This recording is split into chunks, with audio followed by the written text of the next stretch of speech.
Muito bem, já são 5h10, creio que podemos começar. Portanto, boa tarde a todos. O meu nome é Ana e faço parte do FISICAP, do Núcleo de Física, Astronomia e Engenharia Física da Universidade do Porto.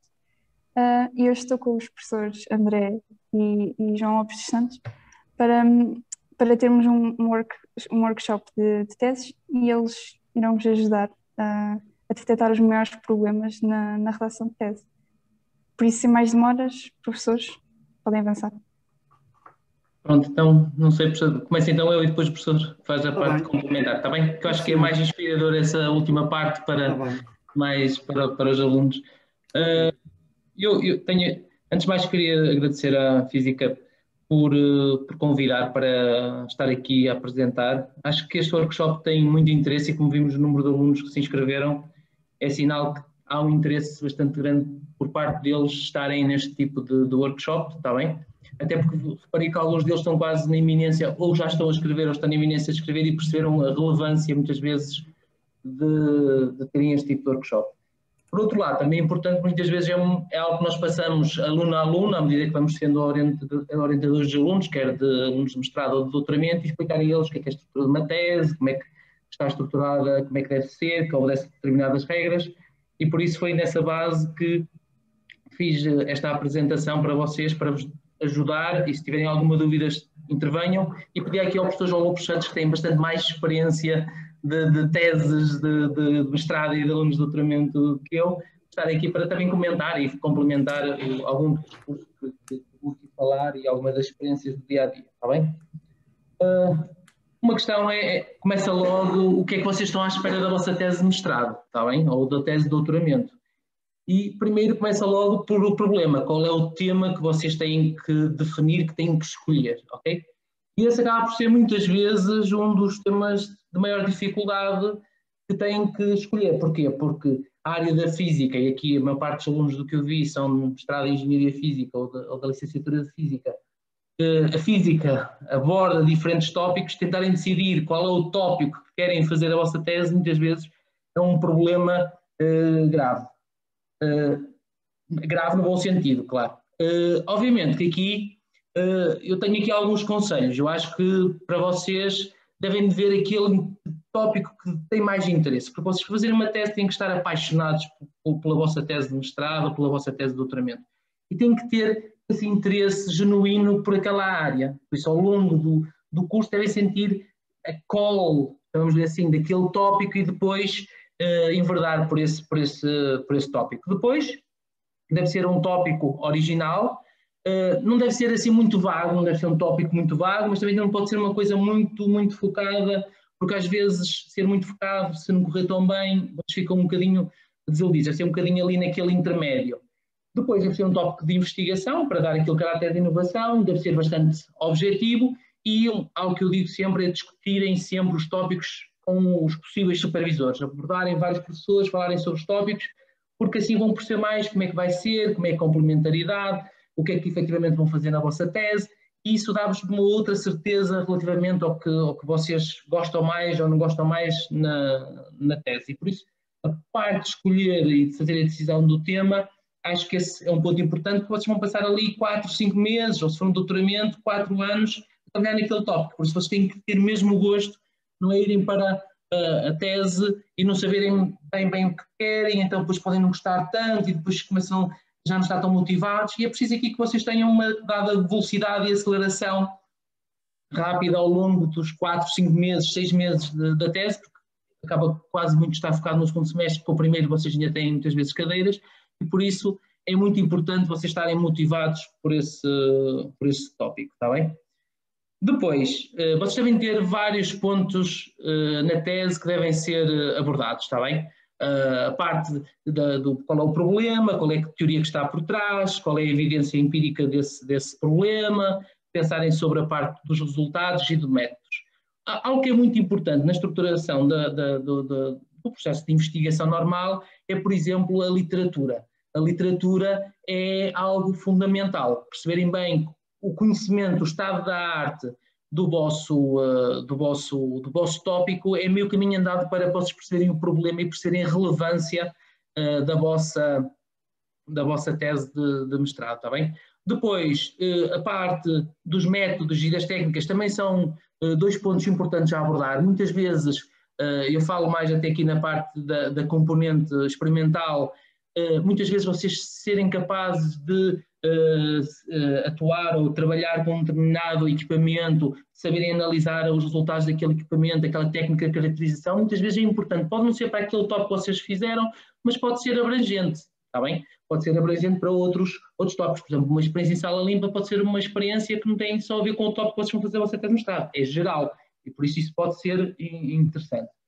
Depois, eu acho que uma coisa que vocês têm que fazer mais, e acho que eu sinto ao longo dos anos, é refletir muitas vezes e não tanto querer executar. Muitas vezes têm aquela necessidade que querem ir para o laboratório, fazer experiências, medir, e depois muitas vezes não refletem a vossa própria experiência. Pensar como é que vão elaborar a vossa experiência, como é que vão elaborar o método para responder a tal questão que vocês querem, está bem?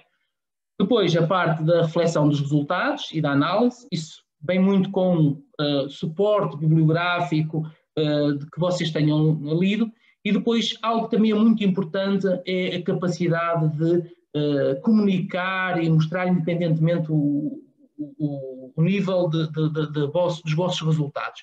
Muitas vezes eu vejo que vocês até têm boas capacidades, por exemplo, tipicamente em inglês, por exemplo, uma linguagem que nós utilizamos cerca de 99% das teses, pelo menos que tenho vindo a ser orientador, são em inglês. Vocês escrevem muito bem em inglês, mas depois a forma como se escreve inglês científico é diferente da forma do inglês normal, e muitas vezes tem que perceber isso, que nós temos que ter uma comunicação clara e que seja universal para a comunidade científica, está bem? E aí alerto-vos para esse cuidado que devem ter quando estão a elaborar, está bem?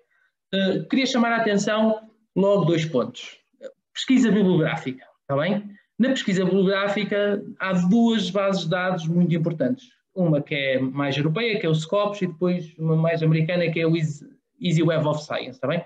São 2 ferramentas de pesquisa que vocês têm acesso cá na faculdade, que vocês podem aceder, onde vocês colocam as palavras-chave e começam a procurar os artigos científicos. Porquê que eu acho que as 2 são complementares? Porque, por exemplo, o Scopus, por ser europeu, muitas vezes as revistas europeias aparecem primeiro no Scopus e só depois no Easy Web of Science, e por vezes os artigos americanos primeiro aparecem no Easy Web of Science e depois no Scopus passado um pouco. E se querem manter a literatura em dia, é muito importante vocês utilizarem estas ferramentas. Aqui vocês têm acesso a um abstract, podem ler o affect, e muitas vezes até diz se têm acesso ou não têm acesso ao PDF do artigo científico, está bem? Acho que isso é importantíssimo para a vossa tese.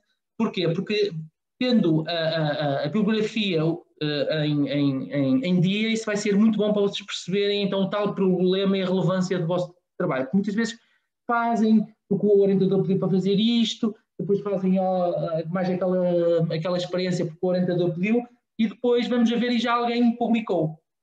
Isso acaba por perder um bocadinho aquele caráter de inovação que queremos nas teses de mestrado, está bem? De doutoramento. Um outro ponto importante e que é sempre abordado é a parte do editor de texto, está bem? Isto porquê? Porque temos sempre dois fortes, vamos chamar, softwares de utilização. O LaTeX, temos o Word, que é o que nós utilizamos no dia-a-dia, e cada um tem as suas vantagens e as suas desvantagens, está bem? Efetivamente, eu, pessoalmente, se for uma pessoa que tem muita experiência em LaTeX e está à vontade com LaTeX, prefiro que faça o artigo em LaTeX, porque depois resolve muitos problemas com numerações, bibliografia, equações, numerações e formatações, está bem? Muitas vezes o que acontece é que há alunos que chegam aqui com pouca experiência em LaTeX e depois já vão um bocadinho atrasados. Se começarem desde o início com LaTeX e a escreverem os tais textos, que depois as pessoas vão, o Lopes Santos vai explicar como é que devem fazer cada uma do pré-trabalho ou o trabalho ao longo da tese de mestrado, eu digo preferencialmente LaTeX.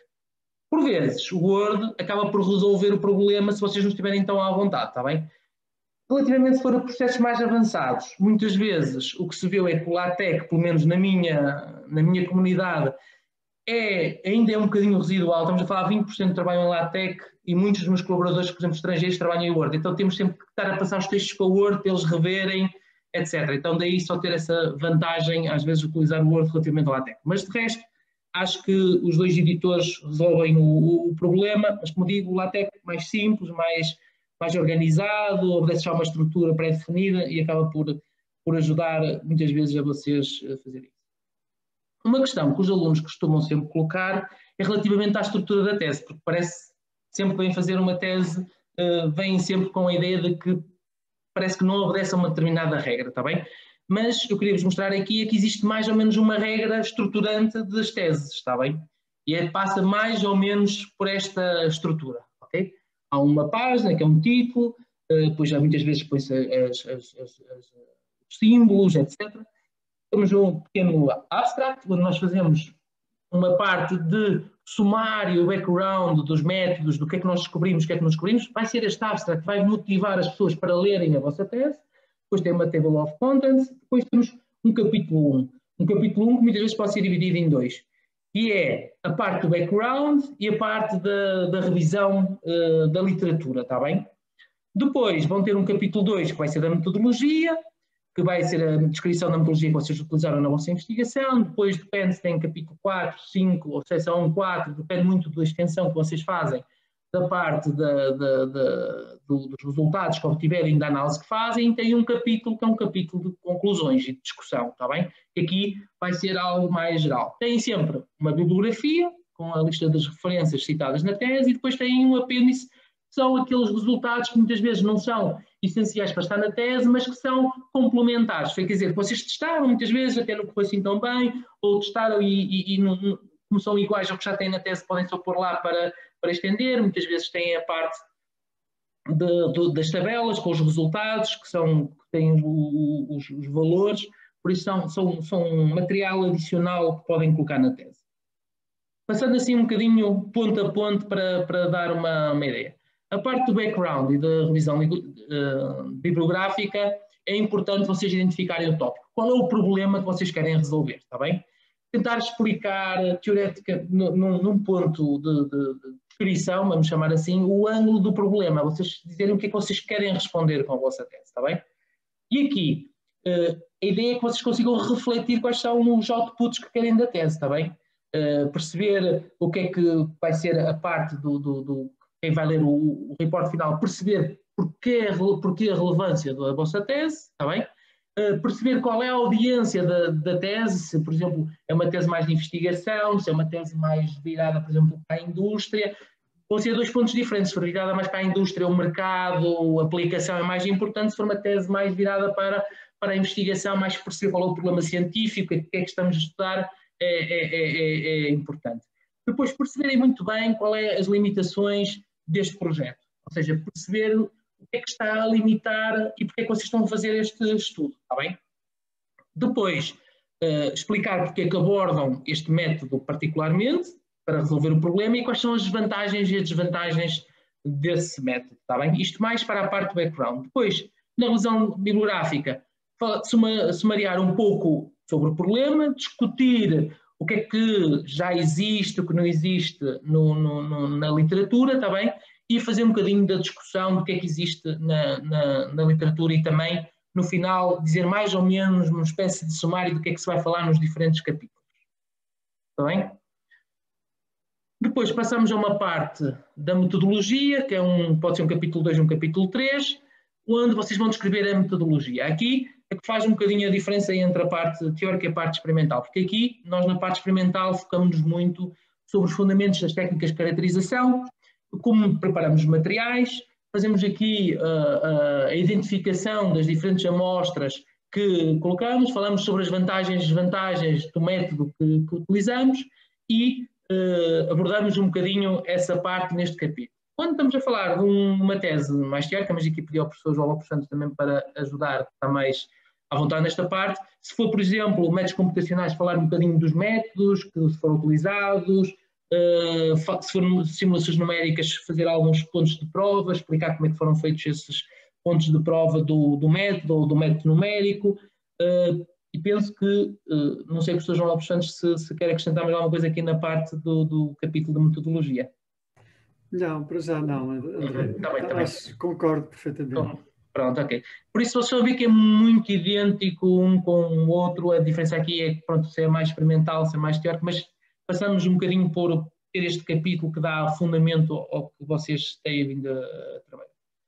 Depois passamos para a parte, então, dos capítulos 4, 5, 6, mas pode ser 4, 5, pode ser só 4, depende muito do tipo de tese que vocês estão a elaborar. Aqui, vocês têm que sempre descrever os dados. Isto é um problema que eu tenho muito com os meus alunos, que é, muitas vezes eles têm os gráficos e querem colocar logo as conclusões. Parece que não querem descrever o gráfico, explicar o que é que fizeram, o que é que ele está a apresentar, e só depois é que vão começar a apresentar a análise e quais são os outcomes do gráfico, está bem? O que é que se nota? Nota-se que se vocês lerem muita bibliografia, isso vai passar. Porquê? Porque vocês vão perceber que isto obedece a uma estrutura. Primeiro descrevemos os resultados e só depois é que vamos fazer a análise dos resultados, está bem? Tentem não passar logo para a parte das conclusões de que observam. Primeiro olhar para o gráfico e descrever o gráfico, está bem? Porque muitas vezes nós estamos à vontade para perceber o gráfico, mas outras pessoas que estão a começar de início não estão à vontade. E isto, como é uma tese, é como se fosse um livro. Nós temos de estar a descrever ponto a ponto do que é que temos no gráfico. Depois, uma parte principal, que é, mais no final desses capítulos, vocês devem de ir muito diretos às conclusões principais dos vossos resultados, está bem? Vocês podem discuti-las e analisar o gráfico, mas depois no final vocês têm que ser capazes de perceber o que é que são os grandes outcomes desses resultados. O que é que isso vai responder às tais questões no capítulo 1, quando estamos a falar do background, sobre como é que vai ser a tese, quais são os problemas, o que é que estou a tentar resolver. Vocês têm que ser capazes, mesmo no final desses capítulos, de ser capazes de dizer, nós somos capazes de responder a esta questão. Mas detalhado, porque muitas vezes eles confundem este capítulo com o capítulo que vem a seguir, que é o capítulo das conclusões, está bem? E por isso é que, lá está, convém vocês, no final de cada capítulo, que ele ficar arrematado de vocês contarem uma história. Essa história tem que estar bem finalizada e bem... André, posso intervir aqui? Força. Sobre a questão da análise de dados. Uma das coisas que se verifica hoje em dia, quer na parte experimental, mas também, sobretudo, na parte computacional, é que os volumes de dados começam a ser enormes. Sim. Se vocês forem como eu, guardam as coisas com um nome, com uma data, e depois, passado um mês, já não sabem qual é o ficheiro que utilizaram para fazer o gráfico X ou o gráfico Y. Ou coisa. Portanto, é muito importante que vocês se familiarizem com ferramentas que hoje em dia existem para fazer o controle das versões, para armazenar os dados e para ter referências muito claras sobre quais são os dados, por exemplo, na parte experimental e na parte numérica. Isso é absolutamente fundamental. Quais são os dados que foram utilizados para produzir um determinado gráfico, porque isso pode surgir no futuro. E, portanto, esse cuidado de armazenamento e de referência e de utilizar as ferramentas apropriadas, eu acho que é cada vez mais importante, porque os valores digamos, a dimensão dos dados tem aumentado muito, quer na parte experimental, quer na parte teórica. Isso é essencial, professor. Concordo plenamente. A organização dos ficheiros, a organização dos vossos resultados é algo que eu tinha um bocadinho mais à frente para discutir, mas assim bastante de uma forma muito simples, mas tenham muita atenção a isso, porque muitas vezes acontece isso. Nós pedimos aos alunos então mostre-me este gráfico no software que está a analisar e de repente o aluno vira-se, mas tenho esta versão, mas não é bem esta, é esta versão, mas não é esta versão. Vocês têm que saber organizar-se e terem bem organizado esses ficheiros, e os volumes de dados também é importante, porque rapidamente passam a ter problemas e depois não têm a versão, que é a versão que está no que apresentaram. Tem que ter muito cuidado nessa organização. Uma parte muito importante é na data a forma como vocês podem analisar os gráficos, está bem? Eu aqui escolhi 3 ferramentas, são 3 ferramentas que eu acho que são das mais utilizadas aqui no nosso departamento: o Origin, o Python e o MATLAB. Pelo menos foram aquelas que eu já utilizei no dia a dia e normalmente os alunos vêm com essa vontade de utilizar. Eu aqui não coloco tanto o Excel porque não é tão flexível. Daqui usem softwares flexíveis de visualização, porque não o considero um software muito flexível para a apresentação de resultados. Isto porquê? Porque tem muito a ver com o que eu coloquei aqui. Eu coloquei aqui 3 exemplos de gráficos de artigos diferentes. O primeiro e o segundo, penso que o primeiro é uma Nature, o segundo é um ACS Nano, e o terceiro acho que também é um Nature, está bem? E queria só vos demonstrar que hoje em dia, na ciência, utiliza-se muito a arte gráfica, está bem? Hoje a arte gráfica e olharmos para os gráficos e percebermos os gráficos e ser algo atrativo também é importante, está bem? E por isso vocês devem utilizar essas ferramentas, entre estas três, qualquer uma dá-vos a flexibilidade de poder fazer estes gráficos, mas podem ver que cada vez mais consegue-se tentar ilustrar os resultados. Vejam, por exemplo, no primeiro gráfico do lado esquerdo, no final, em que estamos a falar de uma parte de acumulação de percentagens, tem a ver com a parte de scattering de fónons, e depois tem a parte dos fónons para diferentes dimensões, que vai desde a parte atómica à parte do tamanho de grão. O que eu queria dizer é que, se olharem para aquele gráfico, percebem o que é que está a acontecer, porque tem um background, uma espécie de esquematização atrás, e à frente está a explicar como é que é feita essa acumulação. Eu acho que isso é interessante de ver. Por exemplo, no gráfico central, que tem aqui, é um bocadinho um gráfico colapso, é tipo um material que está a ser utilizado para uma fotocatálise, e está aqui a explicar, por exemplo, as vantagens neste círculo, no círculo exterior, está a explicar quais são as vantagens deste material, e depois tem as diferentes aplicações e os diferentes resultados. Quer dizer, é que são grafismos que captam a atenção da pessoa, e então quando a pessoa olha para o gráfico quase consegue perceber o que é que o texto vai dizer, está bem?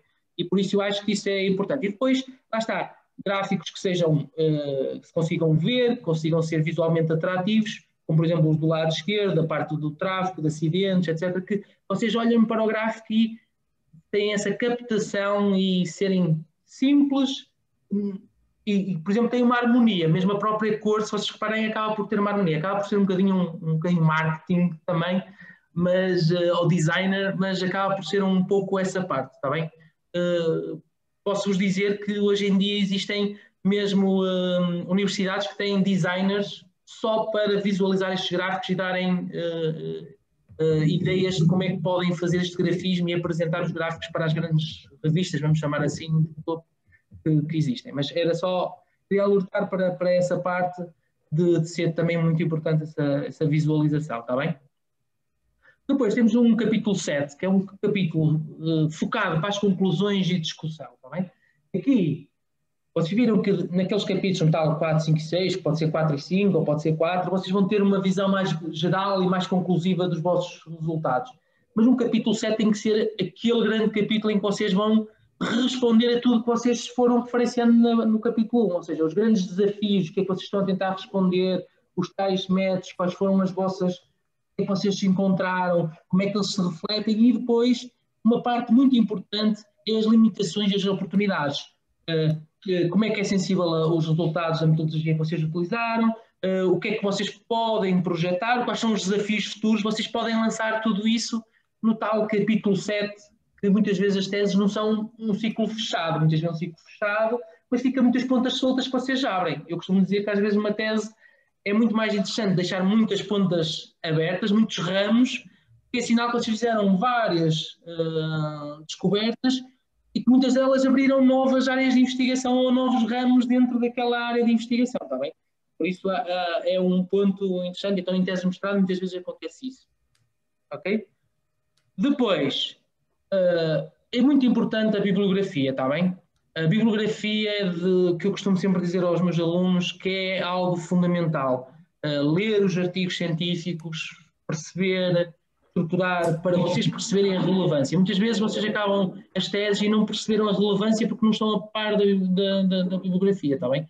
Por isso é interessante. Para isso, vocês podem utilizar algum tipo de software. O professor João Lopes Santos vai-vos falar aqui de diversos softwares para utilizarem na parte das referências bibliográficas, mas saliento que vocês, por exemplo, tipicamente, e já falei com alguns colegas quando estão a avaliar teses de mestrado ou estão a avaliar teses de doutoramento, é uma das primeiras coisas que vão ver, é as referências bibliográficas, a ver se têm gralhas, porque acaba por ser, também por um lado, reflete a qualidade e o critério que o aluno tem no seu próprio documento. E é muito mais fácil e que a pessoa muitas vezes relativize a bibliografia, diz, eu ponho lá e está feito. Então consegue-se ver o cuidado dos alunos se está tudo direitinho nas referências bibliográficas. É logo das primeiras coisas que nós vimos na parte da tese. Algo que é muito importante e eu falo por experiência própria, e vou-vos dizer porquê, falo do backup. O backup é algo essencial, está bem?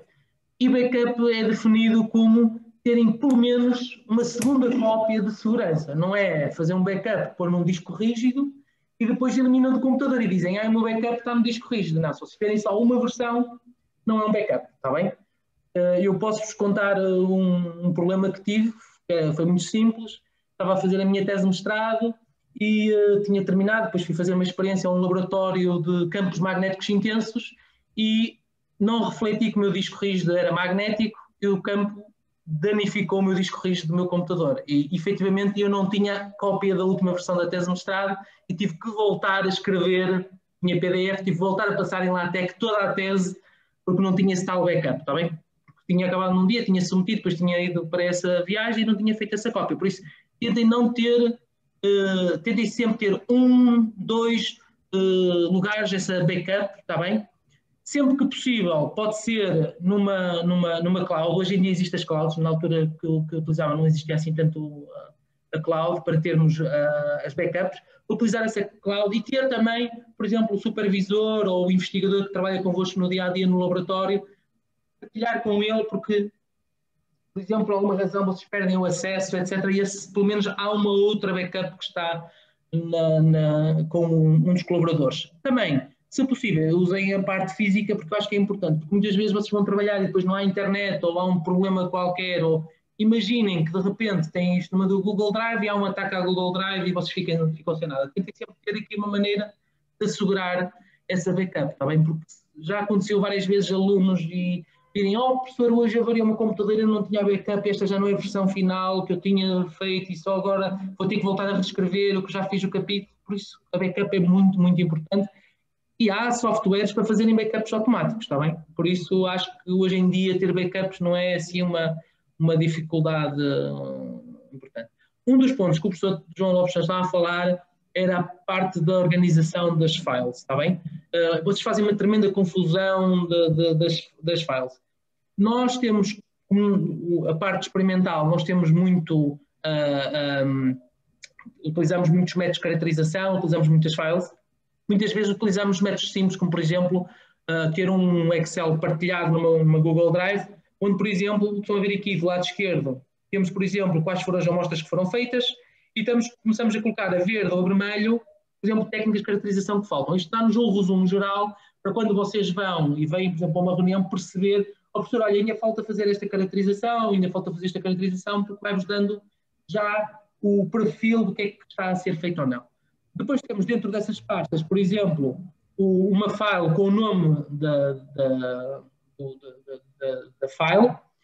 Aqui está a faltar a data que foi feita essa file, e depois pomos sempre, por exemplo, o OPJ, é porque nós usamos mais o origin, é a extensão do file origin, é dizer onde é que está essa file e onde é que foi analisada, está bem? Depois temos também uma outra parte, que depois não coloquei aqui, em que depois estamos a dizer a figura 1 da tese corresponde a este OPJ, a figura 2 corresponde a este OPJ, para rapidamente nós conseguimos chegar e aceder então a esse tal gráfico que vamos utilizar no software de visualização. Ok? Depois, um ponto importante que para quem tem laboratórios acha que se livrou quando vai para uma tese de mestrado do logbook escrito, é exatamente o logbook. O logbook escrito, apesar de nós cada vez mais estamos informatizados e cada vez mais utilizamos a parte de informática, o logbook tem uma vantagem, que é, muitas vezes vocês vão ao laboratório e vão lançar uma experiência e não vão levar o computador convosco para criarem esse logbook. Ou, por exemplo, têm uma montagem e querem discutir essa montagem com o professor ou com o vosso supervisor. Muitas vezes é muito mais rápido desenharmos do que estarmos a utilizar o computador, está bem? Claro que se tivéssemos uma placa ou uma pen, se for um sistema que rapidamente podemos escrever com uma caneta, aí sim, aí é possível ter um logbook digital. Mas queremos fazer um esquema, um diagrama, uma montagem, uma diferente modificação da experiência, muitas vezes é mais fácil ter nesse tal logbook. E depois é rápido, nós podemos ir ver e perceber, depois nesta altura foi feito isto. Para além disso, muitas vezes também o logbook tem a facilidade de nós podermos escrever algum evento que aconteça que muitas vezes não temos o computador ali à mão e o logbook deve sempre nos acompanhar, está bem? Mesmo com a análise dos gráficos, etc. É sempre importante ter esse logbook manual no dia a dia no laboratório, está bem? Com isto, eu basicamente fiz assim uma visão geral da tese para apresentar-vos o que é uma tese, quais são mais ou menos os pontos que temos em cada tese e, por exemplo, gostava dentro daquilo que eu apresentei, se vocês têm alguma dúvida, alguma questão, quem está a escrever a tese tem alguma questão, se não têm questões. Estamos aqui abertos um pouco para essa parte. E o professor João Lopes, se quiser complementar, por favor, professora, esteja à vontade. Nada.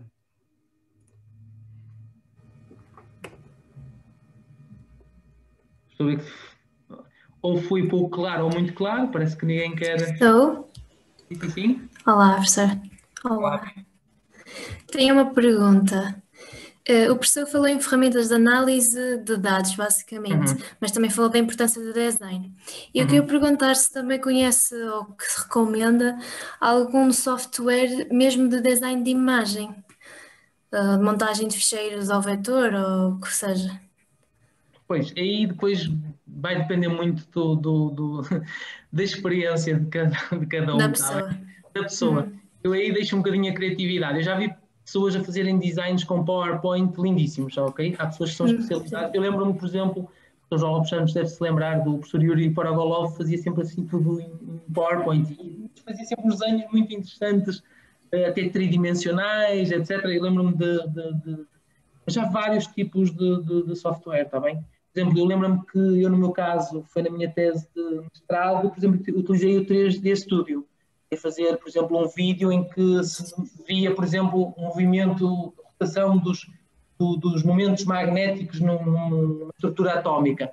E, por exemplo, eu utilizei o 3D Studio porque dá para fazer vídeos de rotação dos momentos magnéticos e eu queria explicar como é que era aquela orientação de spin, etc. Ou seja, depois aqui vem um bocadinho também pela vossa própria vontade e liberdade, como é que vocês se sentem com os diferentes softwares, está bem? Mas hoje em dia existe muita coisa. Não sei se os professores Lopes Santos têm assim, alguma recomendação de software. Não, propriamente não. A ferramenta que eu uso é relativamente antiquada e limitada praticamente a desenhos de linhas. Portanto, aquilo que se chama line drawings. Não tem as facilidades 3D, nem eu seria capaz de as utilizar. Mas aquilo que eu recomendo à Isabel é o seguinte, há software de grande qualidade, open source. Eu estou-me a lembrar, por exemplo, do Inkscape. O Inkscape existe em todas as plataformas. Aquilo que vocês devem procurar é tentar, antes de investirem, e é necessário um investimento significativo para aprender a utilizar esses programas de desenho. Eu, obviamente, recomendo produtos não comerciais, porque se quiserem pagar, obviamente, tem coisas, mas os preços também não são. Mas existe software de grande qualidade, devem procurar software que tenham comunidades relativamente ativas, portanto, que tenham uma base de utilização alargada, porque nessa perspectiva é mais seguro que realmente esse software vá continuar a ser suportado, utilizado e atualizado. E, portanto, quando procurarem soluções que não sejam comerciais, assegurem-se que têm já uma história no mercado e que têm uma comunidade de suporte e de utilizadores relativamente avançada. Isso é muito importante. Para qualquer área, inclusivamente para ela. Na parte, se eu fosse agora aprender, Isabel, eu iria investir no Inkscape, porque realmente é um software de domínio público que está bastante, que tem facilidades bastante boas e que suponho que tem uma base de utilização elevada. Pois, eu encontrei mais dificuldade foi em passar para o 3D, porque o Inkscape e outros têm um 3D feito em 2D, não é? Um 3D real, não dá para rodar como se quer. Pronto, mas eu vou procurar 3D não comerciais que tenham uma comunidade Claro ativa. que pode fazer muita coisa com matemática, mas matemática é um software extremamente caro. Se não quiser pagá-lo, mas isso eu já não posso dizer aqui. Melhor não. Um outro conselho, Isabel, por vezes é, por exemplo, ver artigos. Acho que agora começa a ser mais comum, está bem? Eles começarem a dizer quais são os softwares que utilizaram para a parte de design, para fazer aqueles desenhos, está bem? E por isso, às vezes, eu peço já a ver, quer dizer, o desenho foi feito com software e ver se é open source ou não é open source, tentar ver o que utilizam, está bem? Mas é verdade que cada vez mais a visualização é importante, está bem? Ok, obrigada. Creio que temos também uma questão do Rafael Almeida, que tem a mão levantada. Rafael? Sim, olá. Olá, professores, e Olá, olá a viva, todos. Eu tinha uma pergunta para algo que o professor André disse, acerca de separarmos a apresentação dos resultados e a discussão. Se eu percebi bem, acho que o professor aconselhou que nós não confundamos a apresentação e que passemos logo à análise e conclusões. Sim, E eu sim, acho sim. que ia pedir, ia perguntar se podem elaborar um bocadinho mais nisso, qual é que é a abordagem que nós devemos ter. Por exemplo, nós começamos com uma introdução, começamos com a exposição do estado da arte, e depois como é que nós devemos ter essa approach de apresentar primeiro o que foi feito e só depois discutir. Eu, por acaso, tenho um bocado uma dúvida de como ter essa approach aí, se pudessem elaborar mais. Exatamente, Rafael, isso é importante. O que quero dizer é que, por exemplo, imagino que você tem um gráfico de resistividade em função da temperatura, não é? E um dos erros que vocês acabam por cometer é não apresentar esse gráfico. Vocês dizem logo, como podem ver na figura 1, há uma linearidade, alta temperatura, da resistividade em função da temperatura, e depois há ali uma inversão, uma inflexão a partir de 20 Kelvin, por exemplo. Tipicamente, vocês primeiro devem de apresentar esse gráfico, está bem? Isto é, no gráfico X está representada a resistividade em função da temperatura para a amostra, está a perceber?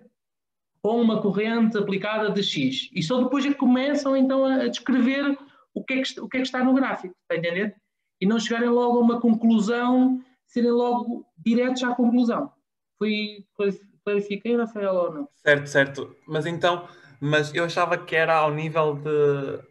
Eu pelo menos, se calhar entendi mal, mas achava mesmo que o professor estava a dizer mesmo se pôr em capítulos diferentes, expor o que foi feito, as medidas, e não apresentar logo a análise a esses dados. Não. Era o que eu estava a dizer. Se você vier aqui ao capítulo 4, 5, está bem? Que era o que estava a falar, 4 a 6, era exatamente isto, que é primeiro descrever os resultados, depois fazer um reporte dos resultados e depois explicar essa análise, percebe? E, por exemplo, essa explicação da análise muitas vezes é suportada com referências bibliográficas também, percebe? Ok. Então na metodologia nós não estamos propriamente a apresentar resultados. Não. Aqui é mais, tipo, pelo menos na parte experimental, é mais explicar a técnica, como é que funciona uma técnica de raio-x brevemente, como é que funciona um sputtering, na técnica de posição, ou que técnica de posição utilizou, por exemplo, no seu caso em particular, como é que foi feita a medida de magnetostrição, se foi por uma sonda capacitiva, se foi por strain gauge, se foi, percebe o que quer dizer? É mais nesse sentido e explicar o método, por exemplo, explicar o que é utilizar uma ponte de Wheatstone para a medição da strain gauge e quais são as vantagens, porque é que eu utilizei essa relativamente, por exemplo, a uma capacitiva ou não, percebe? Ok, obrigado, professor. Não. Mais questões?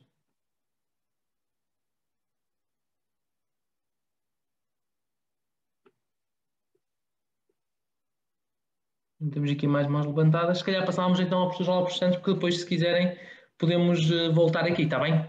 E o que eu digo a todos que estão a escrever é voltarem para o trabalho, ok? Professor, deixava agora então para o professor ajudar aqui a complementar um bocadinho a parte mais de análise e pensamento que têm que fazer durante a tese.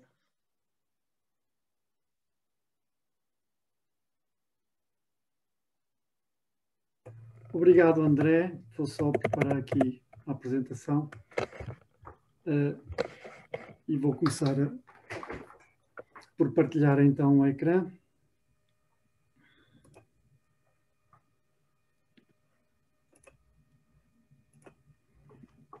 Portanto, suponho que já estão a ver a apresentação, não é? Sim. Ok. Então, muito obrigado por este convite do Núcleo. Obrigado, André, por esta hora.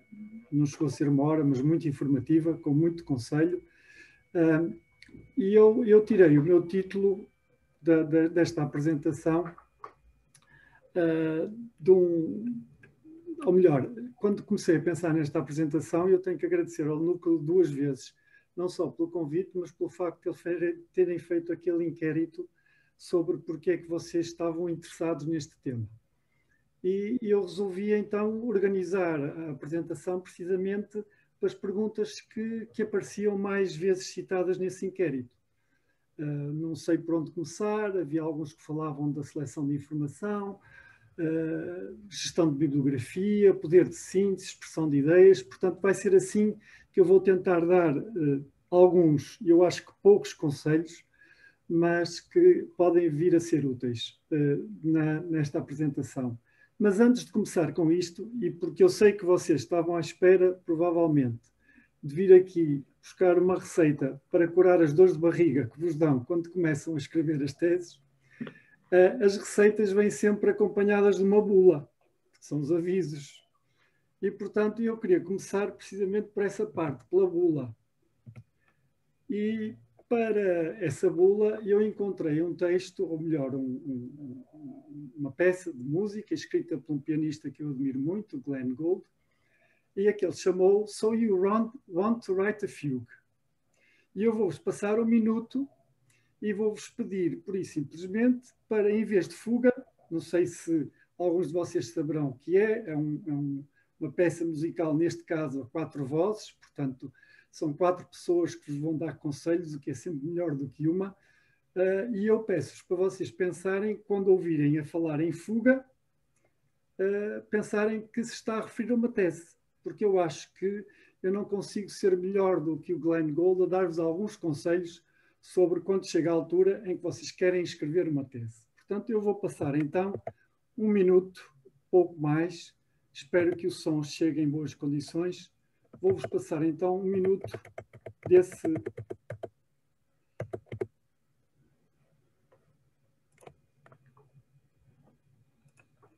peça do Glenn Gould.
Portanto, este era o aviso que eu queria dar. A tese é a vossa obra.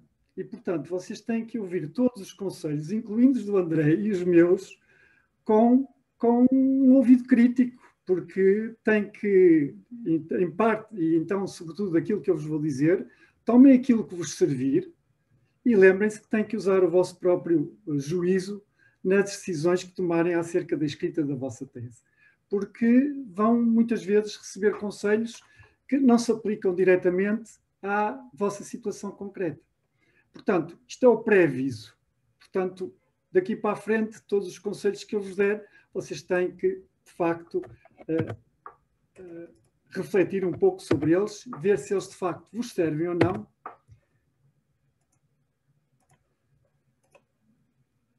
Se eles, de facto, vos servem ou não. Isto agora não está a fazer a apresentação, não sei porquê. Portanto, usem os conselhos e lembrem-se que para escrever uma tese Vocês, mais tarde ou mais cedo, têm que entrar de cabeça e começar a escrever. Vamos então primeiro à parte de não sei por onde começar.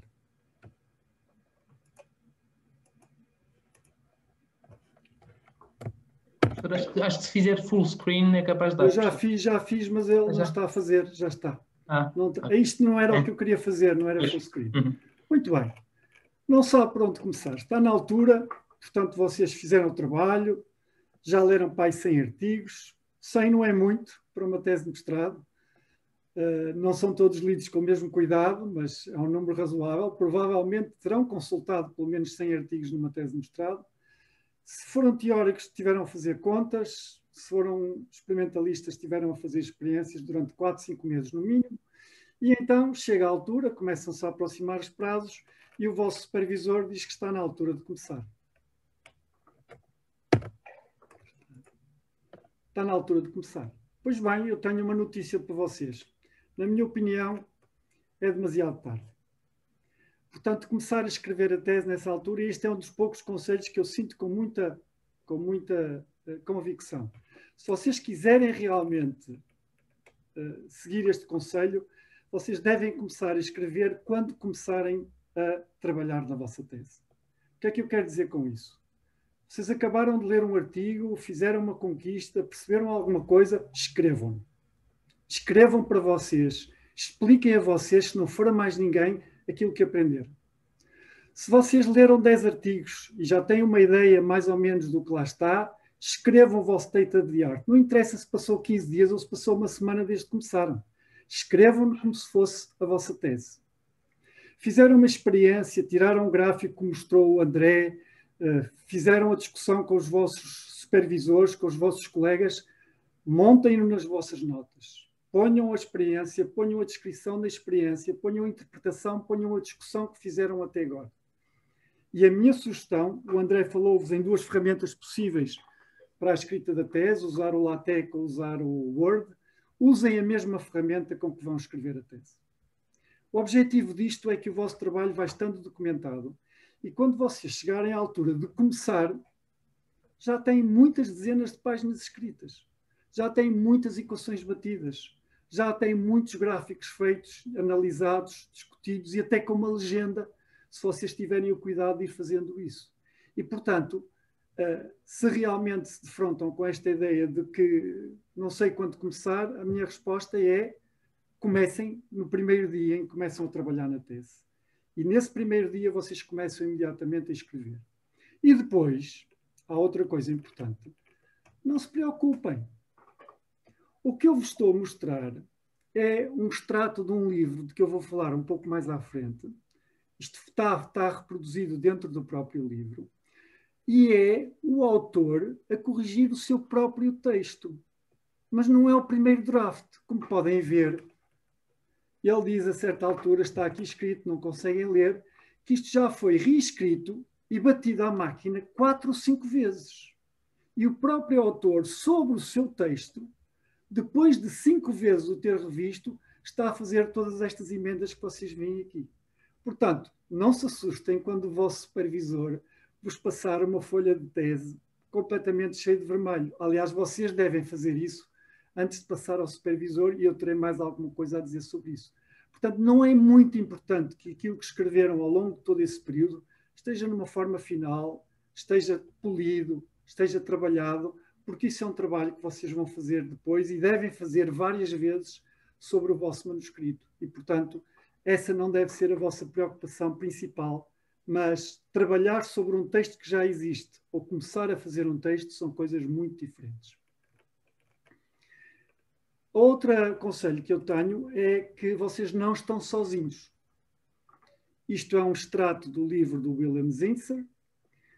Dizer a um escritor para se relaxar é a mesma coisa que dizer a um homem que vai ser examinado por uma hernia para se relaxar. Quer dizer, é impossível. Não é? E vejam o que ele diz sobre... William Zinsser trabalhou sobretudo em jornais, era jornalista, e vejam o que ele diz sobre as viagens que as pessoas fazem até à fonte de água, que realmente não são motivadas pela necessidade de fluidos, mas são motivadas pela necessidade de sair, parar, porque porque de facto escrever é difícil. Aliás, ele diz no livro que um escritor utiliza qualquer desculpa para deixar de escrever, e vocês vão sentir a mesma coisa quando tiverem que escrever a vossa tese. E não se esqueçam também de uma outra afirmação, de um outro livro, que todas as páginas estiveram, em qualquer livro que vocês leem, por mais escorreito que possa parecer o texto, podem ter a certeza que ele foi meditado e foi o resultado de muitas deliberações feitas pelos próprios autores, tal como diz a Francine Prose aqui. E, portanto, vocês não estão sozinhos, as dificuldades que encontram na escrita são as dificuldades de qualquer pessoa que quer comunicar, vai encontrar na escrita e, portanto, pelo menos que isso vos sirva de consolo, porque, efetivamente, essas dificuldades são partilhadas por muita gente.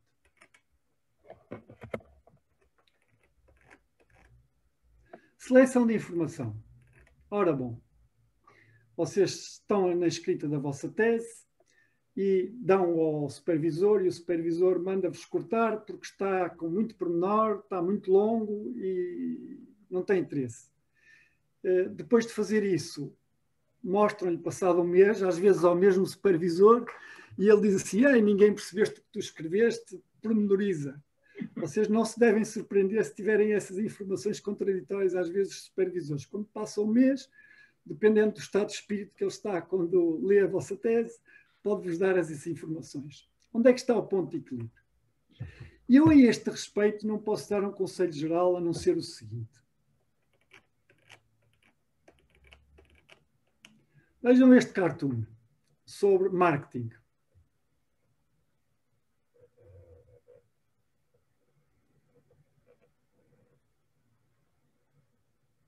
Ok, o que falta naquele anúncio, que já tem tudo, é história. E vocês vão ouvir muitas vezes, da parte de pessoas que veem a vossa tese, que não percebem qual é a história, não sentem qual é a história que está a ser contada. E esse é um aspecto extremamente importante, na minha opinião, da composição de um texto. Reparem, imaginem, vocês têm que decidir o que é que estão a incluir. Então imaginem este diálogo entre duas pessoas. Hoje aconteceu uma coisa muito curiosa, diz um. Sim, conta. E tudo começou quando eu entrar no autocarro. A propósito, encontrei lá a dona Emmengarda, sabias que o filho dela... Pronto. E a pessoa adormece porque já se desviou da história completamente. E é isto que pode acontecer quando vocês estão a escrever a vossa tese. E, na minha opinião, é este o critério principal para vocês decidirem o que incluir ou não incluir. Ou seja, se vocês têm uma ideia clara da história que querem contar, e quando eu digo história, vocês estão a imaginar aquilo que descobriram, aquilo que encontraram na vossa tese, as experiências novas que juntaram ao conhecimento que existia na literatura, as dificuldades que existiam descritas na literatura e que vocês conseguiram ultrapassar, tudo isso faz uma história. E se vocês souberem qual é a história que querem contar e a quem a querem contar, então, nessa altura, vocês podem decidir, não, isto que está aqui não é importante para a história que eu quero contar. E então podem decidir tirá-lo. Outra coisa, que pode ser um pormenor até, podem achar que é extremamente importante para que se compreenda a história que vocês querem contar. E, portanto, se vocês souberem qual é a história que querem contar, vocês têm critério para decidir aquilo que deve ficar e aquilo que deve passar. Deixem-me dar 2 exemplos de histórias tiradas de artigos. Portanto, este é o conselho. Pensem na história que querem contar quando estão a escrever uma secção, um capítulo, uma tese. Pensem na história e pensem a quem querem contar. Incluam os personagens importantes, quer dizer os créditos, ou seja, não contem a história como se fossem vocês, até ela construída toda, porque às vezes partes dessa história foram escritas por outras pessoas, não se esqueçam disso, e a partir daí decidam qual é o material que vocês devem incluir ou excluir. Vejam, por exemplo, este extrato de um artigo muito famoso do Aronoff e Bohm, em 1959, e vejam se conseguem ver qual é a história que eles estão a contar. Eu vou-vos dar uns segundos para lerem o texto.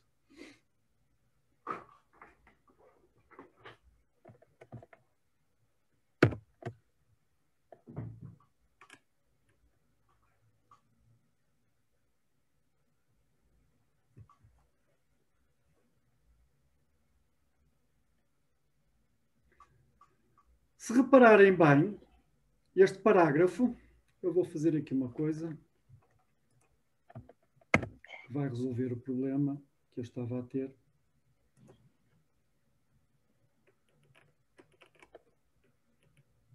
Professor, já agora eu posso comentar Força. uma parte importante, é que essa história não tem que ser uma história cronológica do vosso trabalho. Não, de maneira nenhuma. Não tem nada a ver com uma história Isso é cronológica. isso é uma maneira antiquada de contar. Exatamente. Eu estou a pensar muito mais numa história lógica de ideias do que uma história cronológica. Não é, obviamente, a história eu fiz isto, acontecia aquilo, essa não interessa a ninguém. Exatamente. É como se os alunos têm essa tendência, só queria alertar que os alunos têm. Mas eu vou dizer primeiro isto, professor. Fez muito bem.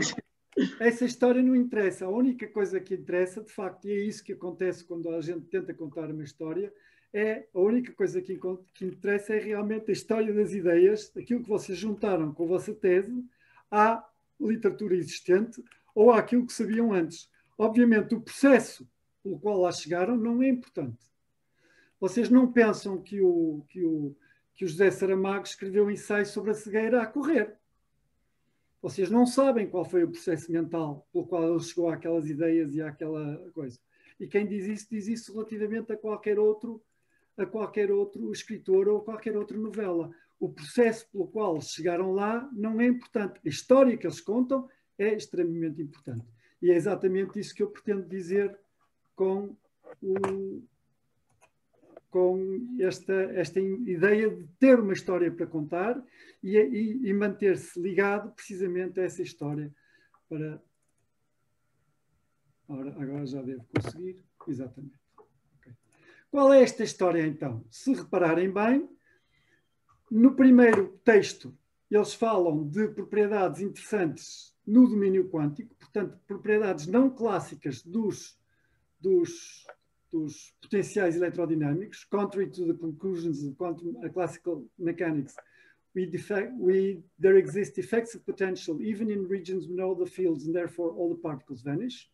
Depois falam em testes experimentais e finalmente sugerem desenvolvimentos na interpretação. Isto é uma história coerente, que está aqui apresentada em algumas linhas e é a história que eles contam no artigo.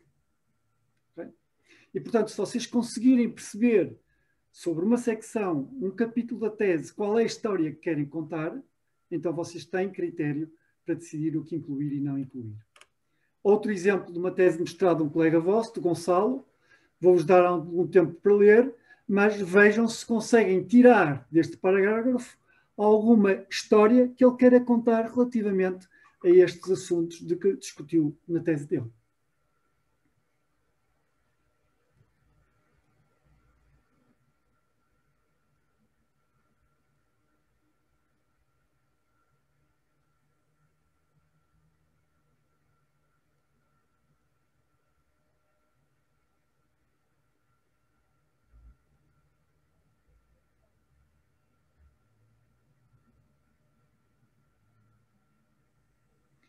Portanto, é esta sequência, e muitas vezes eu sugiro isto a propósito de apresentações e sugiro isto relativamente a propósito da tese. Vocês podem pensar na tese globalmente, podem pensar num capítulo da tese ou podem pensar numa secção da tese.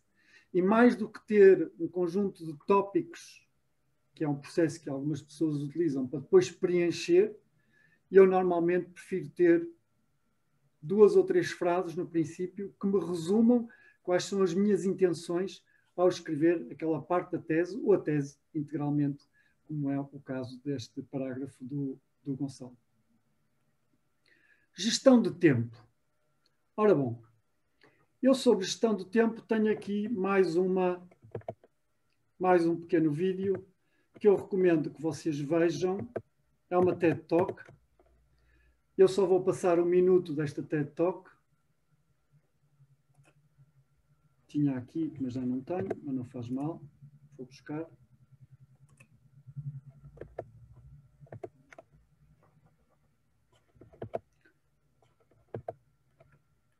Uma TED Talk do Tim Urban.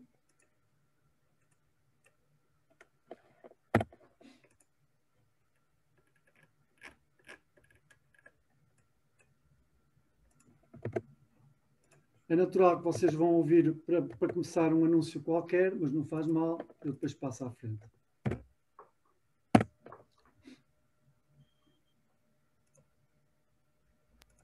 Tu queres um telemóvel para ti, não sabes bem.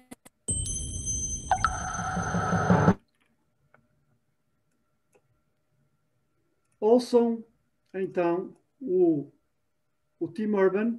Eu depois recomendo que vocês vejam isto integralmente no YouTube, mas eu só vou passar um minuto do que foi a experiência dele de escrita de uma tese. That would happen every single paper. But then came my 90-page senior thesis, a paper you're supposed to spend a year on. I knew for a paper like that, my normal workflow was not an option. It was way too big a project. So I planned things out, and I decided it kind of had to go something like this. This is how the year would go. So I'd start off light, and I'd bump it up in the middle months. And then at the end, I would kick it up into high gear. It's just like a little staircase. How hard could it be to just walk up the stairs? No big deal, right? But then, funniest thing happened. Those first few months, they came and went, and I couldn't quite do stuff. So we had an awesome new revised plan. But then those middle months actually went by, and I didn't really write words. And so we were here. And then 2 months turned into 1 month, which turned into 2 weeks. And one day I woke up with 3 days until the deadline, still not having written a word. And so I did the only thing I could. I wrote 90 pages over 72 hours, pulling not 1 but 2 all-nighters. Humans are not supposed to pull 2 all-nighters. Sprinted across campus, dove in slow motion, and got it in just at the deadline. I thought that was the end of everything. But a week later, I get a call. And it's the school. And they say, "Is this Tim Urban?" And I say, "Yeah." And they say, "We need to talk about your thesis." And I say, "Okay." And they say, "It's the best one we've ever seen."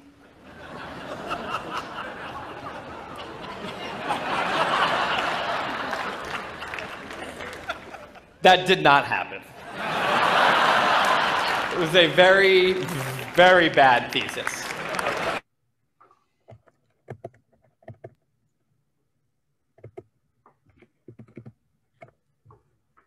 Esta palestra já foi vista, agora se calhar já não vou conseguir exatamente, já foi vista 52 milhões de vezes e, portanto, eu recomendo que vocês vejam, porque é muito interessante para discutir precisamente esta questão da gestão do tempo. Mas, no nosso caso, obviamente, a sugestão é precisamente aquela que eu dei há bocado. Se trabalhares, escreve. Explica a ti próprio o que aprenderes e quando começares a escrever a tese, tens dezenas de páginas consistentes. E o último conselho é, se tiveres 72 horas para escrever uma tese, pelo menos 1/3 é para rever, que seriam 24 horas neste caso. Portanto, o que é que eu quero dizer com isto? Quero dizer que se vocês começaram a escrever a vossa tese finalmente a 1 mês e meio do deadline, têm que a terminar a 1 mês do deadline, ou 15 dias do deadline, e dedicar os 15 dias seguintes só para rever e rever a vossa tese, depois do vosso supervisor ter visto o texto. Isso é, na minha opinião, absolutamente fundamental. Claro que se só tiverem 72 horas, têm que as aproveitar todas e, nessa altura, a vossa tese vai ter alguns dos problemas que teve a tese do Tim Urban, que viram ali. Gestão de bibliografia. Portanto, aqui neste conselho, se vocês quiserem saber o que é que eu vos sugiro para gerir o tempo, é muito simples. Escrevam desde o princípio. Gestão de bibliografia. Eu aqui gostava de vos mostrar ferramentas por 2 razões. Primeiro, para chamar a atenção de que vocês não devem ser, não são seguramente info-excluídos, mas a nível de ferramentas que hoje em dia existem para gerir o nosso trabalho, eu gostava de as conhecer todas. Porque realmente, à medida que as vou descobrindo, vou vendo que tenho perdido muito tempo a fazer as coisas. E, portanto, é importante vocês investirem em conhecer as ferramentas que podem simplificar o vosso trabalho. E eu vou-vos dar exemplos de coisas que eu descobri muito recentemente, sobre a parte da gestão de bibliografia. Vou-vos dar um exemplo de workflow de bibliografia. Primeiro, vocês nunca devem escrever referências manualmente porque vão, de certeza, enganar-se. E, portanto, hoje em dia não há justificação absolutamente nenhuma para alguém bater no computador uma referência. Portanto, devem importá-las. O André já vos referiu precisamente duas fontes possíveis, o Web of Knowledge e o Scopus. As próprias revistas podem importar as referências diretamente. Devem utilizar um gestor de bibliografia. Se usarem o Word, tipicamente vocês vão usar o EndNote. Se usarem outras ferramentas, por exemplo, eu vou falar no JabRef, e depois essas citações e essas referências que foram geradas pelos motores de busca, pelas revistas, devem ser inseridas automaticamente nos vossos documentos e nunca copiadas à mão. Vamos então ver alguns exemplos. Por exemplo, no meu caso, eu costumo dizer que utilizo Dynamic Duo, que é o Zotero e o JabRef, e vou-vos mostrar então como é que eu funciono com elas. Alguns de vocês poderão conhecer e se calhar conhecem até melhor do que isto. Eu tenho aqui um pequeno texto que está aqui escrito ao lado. As pessoas que me conhecem sabem que eu não uso Word. Não vou dizer que tenho raiva a quem usa, mas tenho pena de quem usa. André. Não, eu sei disso, mas olha que eu conheço casos conheço um caso de uma pessoa de direito que nunca tinha ouvido falar de LaTeX e ficou tão desesperado ao tentar escrever uma tese em Word que aprendeu o LaTeX para escrever a tese única e exclusivamente. Mas enfim, tenho aqui um documento, como veem, não tem referências nenhumas. Ok? E então eu vou introduzir uma referência, vou mostrar como é que introduzo uma referência aqui, procurando um artigo, por exemplo, no Archive.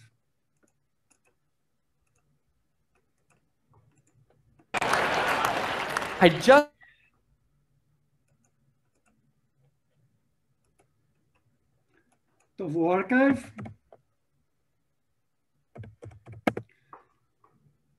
Consultei-o. No caso dos físicos teóricos, deviam consultá-los todas as semanas, mas pronto, eu não faço isso. Encontrei aqui um artigo que me interessava. Cá está, uma review sobre magnões topológicos. Até é um tema que pode interessar aqui ao André. É verdade, é verdade. Vou puxar o artigo. Está aqui o artigo. E reparem, devem conseguir ver aqui um link que diz assim, Save to Zotero. Onde é que está o Zotero? Está aqui. Okay? Está aqui o Zotero. E eu vou carregar neste link. Espero um bocadinho. Isto não é automático. Ou melhor, é automático. E o artigo já que está na minha base de dados bibliográfica. Ok? Pronto, tenho aqui o artigo. Se eu quiser ler no meu computador, já não preciso de ir ao Archive. Basta-me clicar aqui neste ficheiro e ele abre-me. Ok? Posso meter os comentários, mas agora estou a escrever qualquer coisa e preciso desta referência no meu coisa. Faço Ctrl Shift C.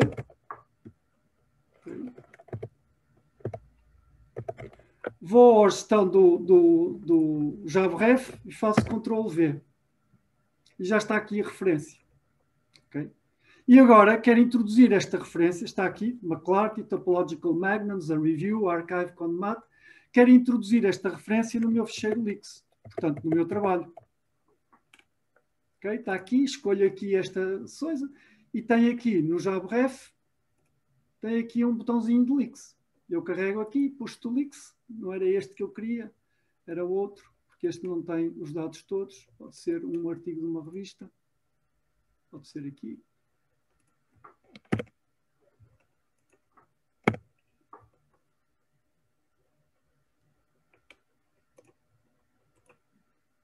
Este também não tem. Deixa-me ver outro.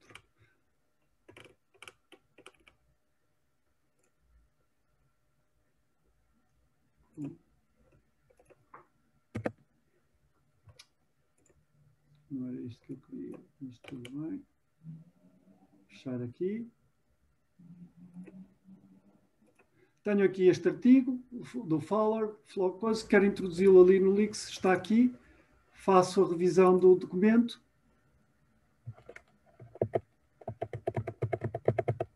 E já está aqui a referência inserida no documento. Portanto, viram, este workflow realmente é um workflow extremamente importante para gerir as bibliografias desta situação. Eu tenho a possibilidade de pesquisar, encontrar o artigo numa revista, tiver o PDF, colocá-lo no Zotero. Do Zotero eu consigo passá-lo diretamente para o JabRef e do JabRef consigo clicar num botão. É assim que normalmente nós trabalhamos na nossa área. Eu clico no botão, trabalho com este gestor de bibliografia e quando preciso de uma referência, insiro-a diretamente no meu documento. Isto é um exemplo de uma ferramenta que vos pode poupar muito, muito tempo. E, portanto, eu recomendo que vocês utilizem este tipo de ferramenta, porque realmente são extremamente úteis e há para muitas outras coisas.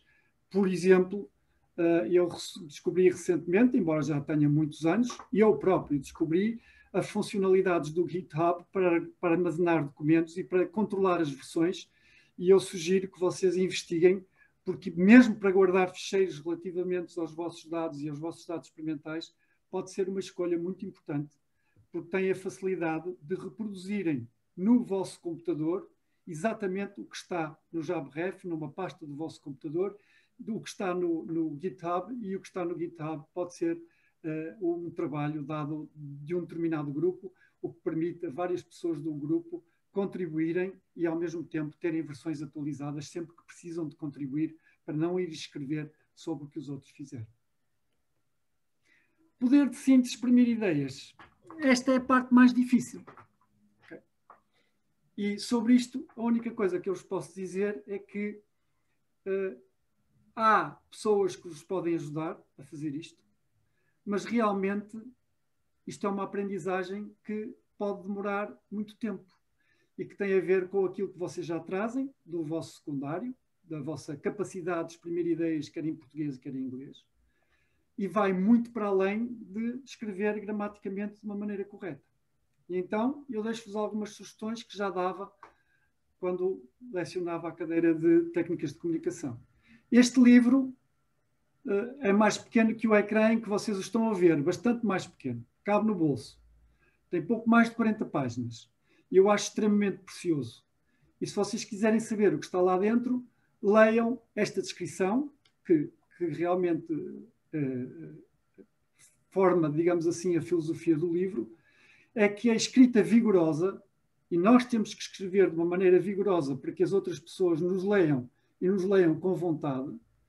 Então as palavras, não vou ler o que está aqui, mas é importante, precisamente, quando vocês estão a fazer a edição dos vossos textos, verificarem se estão a cumprir este tipo de requisitos. Ou seja, se todas as palavras que vocês meteram no texto estão lá a fazer alguma coisa. E se vocês estiverem com essa atenção, vão verificar que muitas delas não estão. E que facilmente, isto é uma coisa que as pessoas na área do jornalismo sabem muito bem, e que facilmente uma secção que tem 4 páginas pode ser reduzida para 2,5, sem qualquer perda de informação ou de detalhe, ou até tornar-se bastante mais legível. Este livro está escrito em regras e eu recomendo fortemente que vocês o tenham à mão quando começarem a escrever, revejam as regras, tem muitos exemplos, vejam os exemplos e habituem-se a reconhecer quando é que vocês podem melhorar aquilo que escreveram. Um livro mais longo é o do William Zinsser, On Writing Well, Classic Guide to Writing Non-Fiction. Devo dizer que a primeira edição deste livro do Strunk and White data de 1919. Portanto, um livro que é hoje vendido em quase todas as universidades americanas, em quase todas as bibliotecas, em quase todas as livrarias, digamos assim, e que é utilizado em muitos dos cursos que os americanos dão, e cuja primeira versão data de 1919, deve ser realmente um livro interessante, porque tem mais de 100 anos desde a primeira versão. Este já vendeu 1 milhão de cópias Um livro sobre escrita de técnica, se quisermos assim, é muito, não é? E a mensagem principal é esta, é que escrever é difícil. E, portanto, vocês lembrem-se disto em momentos de desespero. Se acham que escrever é duro, é porque é duro. Ponto final. E é um outro livro que eu recomendo, que tem muitos exemplos, muita informação e que é bastante útil para vocês aprenderem, verem o que é que outras pessoas que refletiram mais sobre o assunto têm a dizer sobre escrever bem. E os conselhos aplicam-se quer a português, quer a inglês. Eu verifiquei isso pela minha própria experiência. Um livro diferente, que eu também utilizei e que aconselho, é completamente diferente. É um livro de uma escritora e chama-se Reading Like a Writer. Ou seja, tem uma lição muito importante, e isto é dito por uma escritora. É que os escritores, essencialmente, aprendem a escrever imitando outros escritores. Há uma frase muito conhecida do T.S. Eliot que diz assim: os novatos pedem ideias emprestadas. Os poetas experimentados plagiam. Isto é dito pelo T.S. Eliot. Portanto, é com outras pessoas que nós aprendemos a escrever. E, portanto, vocês não têm, desculpem eu ser assim tão enfático, não têm qualquer hipótese de escrever bem se não lerem muito. Mas a leitura tem que ser feita exatamente como se vocês fossem um escritor. Ou seja, habituem-se, quando leem artigos, a discernir: não, este artigo está bem escrito, eu gostei de o ler. Então procurem saber porque é que gostaram de o ler. Copiem frases cuja construção vocês acharam útil, acharam interessante. Portanto, façam aquilo que a Francine Prose recomenda a todos os escritores. Aprendam a escrever com Ovídio, com Homero, com Aristófanes, com Montaigne, com Samuel Johnson ou com os escritores da vossa preferência. E façam isso também com a literatura científica. A única maneira de vocês escreverem uma boa tese é quando lerem com atenção, lerem precisamente como quem escreve. Procurarem descobrir os bons exemplos, verem: eu não gostei deste artigo, este artigo está mal escrito, porque é que está mal escrito? Vão lá ver e vão encontrar às vezes alguns dos defeitos que vocês têm também. Para acabar, eu coloquei no chat um link, logo no princípio do chat, que tem um pequeno questionário do Google, no qual vocês vão encontrar algumas frases de origens variadas, e eu peço simplesmente para vocês classificarem as frases em termos de elegância, de construção, de sintaxe, do que quiserem, desde 1 até 4. São todas em inglês. Portanto, peço-vos agora para vocês irem lá, responderem ao questionário, darei uns minutos, e depois nós voltamos aqui para ver em que estado é que estamos em termos de reconhecimento de capacidades. Professor, se calhar também colocava um comentário, de acordo com o que o professor falou, do poder de síntese, que isso é muito importante para os alunos, que é a qualidade de uma tese não se vê por número de páginas da tese. E isso é algo que eu acho que é importante os alunos perceberem também isso, porque muitas vezes têm a ideia que escrever muito significa que vão potenciar ter maior nota ou a tese está melhor, e isso é errado, está bem? O poder de síntese é algo muito importante e cada vez mais, se forem bastante diretos, bastante descritivos, mas quanto basta, é essencial para ter uma tese de muito alta qualidade, está bem? Eu acho que isso é importante, não pensarem que é em função do número de páginas. Eu posso contar uma história sobre isso. Então pronto, professor, força. Enquanto estão a fazer aí o comentário, acho que sim. Posso contar uma história sobre isso. A tese do Albert Einstein tinha 14 páginas. Foi recusada pelo júri por ser demasiado curta. E o Einstein, segundo o Dr. Lage me contou, juntou 2 páginas e voltou a submetê-la.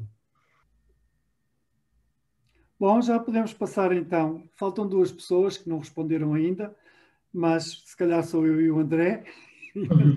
Acho que sim, professor. Sou eu e o André.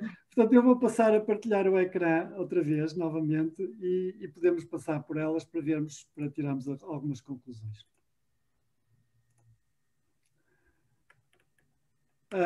A vossa análise sobre a primeira pergunta não foi muito lisonjeadora, mas, na minha opinião, ainda devia ser mais baixa. Porque, se repararem bem, esta frase tem 2 verbos para o mesmo sujeito. In this section, we analyze some models for disease spreading, as they are often served as a base to the modeling of ideas. Da parte dos problemas de inelegância, esta frase sintaticamente não está correta, porque tem de facto os models for disease spreading are e serve. E, portanto, de facto, esta frase não foi bem recebida. A segunda resposta é extremamente interessante. Eu não diria que é totalmente inesperada. Vocês dividiram-se completamente, como estão a ver. Este texto é o primeiro parágrafo do romance Pride and Prejudice de Jane Austen. Como sabem, a Jane Austen define, quase que define, ou é por definição, alguém que escreve muito bem em inglês. Ela, de certo modo, os seus romances definem o que é escrever bem em inglês.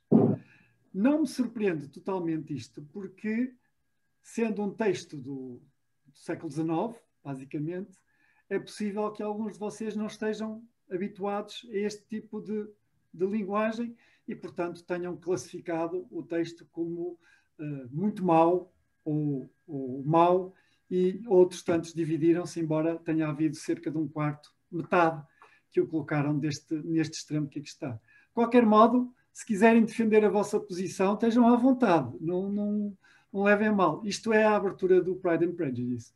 Quem ganhou neste concurso foi esta frase, que de facto recebeu os vossos favores significativamente. Esta frase é de um artigo do David Mermin, e o David Mermin é normalmente reconhecido precisamente como um físico, um grande físico.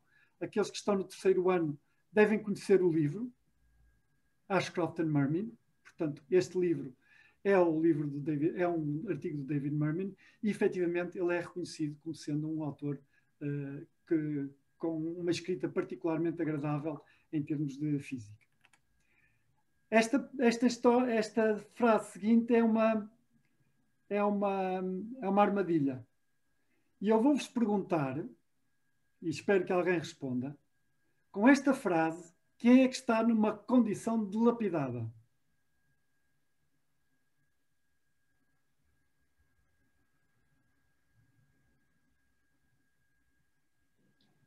Vamos a alguém que se proponha a responder. Dá para entender que é O João casa. respondeu... Exato. Diga, E o João respondeu o mesmo no chat. diga, João. Está no chat a resposta? Sim, Tem algumas, José. tem algumas. Não, quem assumiu que era a pessoa que estava a comprar, assumiu bem, porque é isso que esta frase quer dizer. Estando eu numa condição dilapidada, fui capaz de comprar a casa muito barata. E, portanto, isto é só para vos chamar a atenção que vale a pena ler o livro do Strunk and White. Porque se vocês tivessem visto o livro do Strunk and White, ele dá vários exemplos de construções feitas desta maneira, algumas das quais se tornam absolutamente cómicas. Um dos exemplos que ele deu é o seguinte: estando mortos, podemos fazer autópsia nos 2 cadáveres. E, portanto, quem está morto é quem fez a autópsia, não é o cadáver, numa construção desse tipo. Portanto, esta frase, de facto, é um inglês extremamente ambíguo, não só ambíguo neste caso, mas com uma construção muito má. Esta frase é curiosa, porque vocês reconheceram-na como sendo de pouca qualidade, mas não tem nenhum erro gramatical significativo. A frase é apenas difícil de ler, difícil de interpretar. Da maneira como está construída, é extremamente longa, e uma pessoa não entende exatamente qual é o conteúdo desta frase até chegar ao fim. E quando chega ao fim já é demasiado tarde. Portanto, isto é claramente um texto que, numa revisão cuidadosa, numa revisão feita com algum intervalo desde o tempo em que foi escrita, vocês poderiam eventualmente encontrar uma maneira mais direta, mais clara e mais amigável para o leitor de escrever. Mas recordem-se do que eu vos disse: escrever é difícil. E, portanto, isto não é um trabalho que eu vos possa ensinar ou que ninguém vos pode ensinar. Isso é um trabalho que vem do vosso estudo, da vossa preparação e de aprenderem a ler, e ler com muita atenção, os trabalhos de outros e aprender a distinguir o que é bem escrito do que é mal escrito. Isto também é tirado de um documento de um colega vosso e, de facto, não é uma construção muito elegante nem muito clara para este texto e vocês reconheceram isso. Portanto, isto é só para vos mostrar que é importante nós habituarmos, vendo exemplos, vendo a maneira como outras pessoas viram, recolhendo aqueles livros que eu vos referi ou outros. Eu encontrei um livro muito completo chamado o Manual de Chicago para Comunicar Ciência, e eu recomendo fortemente que, se vocês quiserem escrever bem, se quiserem que as vossas teses recebam depois dos vossos júris a indicação de que estão bem escritas, tenham precisamente este cuidado e conseguirão fazer as teses, e o poder de síntese virá imediatamente dessa vossa capacidade de exprimir as vossas ideias da maneira mais económica, sem palavras desnecessárias, mais económica possível. E, portanto, finalizando a nossa apresentação, se eu ainda a tiver aqui, para acabar, eu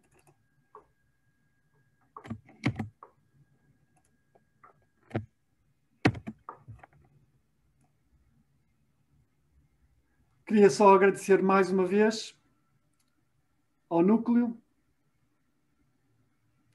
e deixar-vos agradecer a vossa atenção e deixar-vos conclusão da fuga para chamar a atenção de que, depois de tudo o resto, vocês têm que se lembrar que têm que se divertir a escrever a vossa tese, tem que ser um prazer, portanto tentem.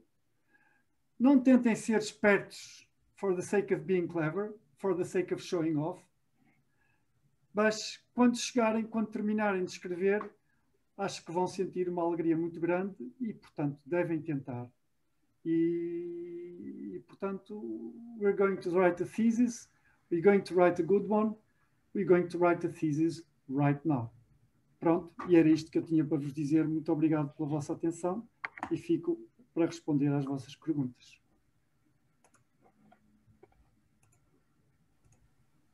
Obrigada, professor. Estamos então abertos para perguntas. Se quiserem escrever no chat ou falar, estejam à vontade. Boa tarde, professor. Boa tarde, José. Obrigado desde já pelos conselhos. E eu tinha outra coisa a perguntar, sim, que é relativamente aos editores de texto que o professor utiliza, que neste caso é o Lix, certo? Sim. Pronto, eu se calhar sou um bocado old-fashioned neste aspecto, mas eu preciso de alguém que me convença que o Lix é melhor que o LaTeX puro, porque eu não percebo. Muita gente diz que Zé, é mais prático. Zé, vamos fazer o seguinte. Vamos montar uma tabela. Você a escrever LaTeX e eu a fazer no Lix e vemos quem acaba primeiro. É a única coisa que tenho para lhe dizer. Sim, ok. Tudo bem. Nesse aspecto eu concordo. Depois também podemos escrever algumas equações, não há problema. Mas vamos montar uma tabela. Você monta a tabela no LaTeX e eu monto diretamente em LaTeX, no Emacs ou no editor que quiser, e eu faço a tabela no Lix. E depois vemos quem é que acaba primeiro. Okay, e depois há outras... Ok, mas posso lhe dar outras informações. É possível que você possa fazer isso no seu editor LaTeX. Não sei se pode ou não, mas eu posso no Lix. Eu posso colocar no Lix uma imagem vinda praticamente de todo lado. E se tiver um editor dessa imagem no meu sistema, eu tenho a edição, estou a ler a minha tese, eu clico na imagem, edito a imagem no editor de imagem que tenho, guardo a imagem e ela está imediatamente atualizada no meu ficheiro. Consegue fazer isso no LaTeX? Acho que não. Pronto. Okay. Outro exemplo que eu lhe dei, se quiser saber, foi aquilo que viu aqui na inserção de bibliografia. Exato, eu estava mais interessado nesse aspecto, porque para inserir no LaTeX é um bocado mais complicado, temos que ir buscar o Google Scholar, tem que ir buscar a citação em BibTeX. O JabRef tem um ficheiro BibTeX, não tem mais. Ele lê qualquer ficheiro BibTeX. Mas a facilidade de eu olhar para a referência, ver os autores e coisas, clicar num botão e ela me aparecer no sítio onde eu quero no meu ficheiro Lix, é uma facilidade que eu não tenho noutras ferramentas. Eu tinha um problema. Eu não tenho problema com quem utiliza, como disse, com quem utiliza o LaTeX puro. Só tenho pena. É assim, eu digo isto e não é inocentemente. É que, por exemplo, eu já vi alguns trabalhos e no que diz respeito ao alignment das equações, parece que temos muito mais liberdade de fazer isso em LaTeX, mas como eu não explorei o Elixir, eu ia perguntar... Não tem. Tudo o que puder fazer no LaTeX pode fazer em Elixir.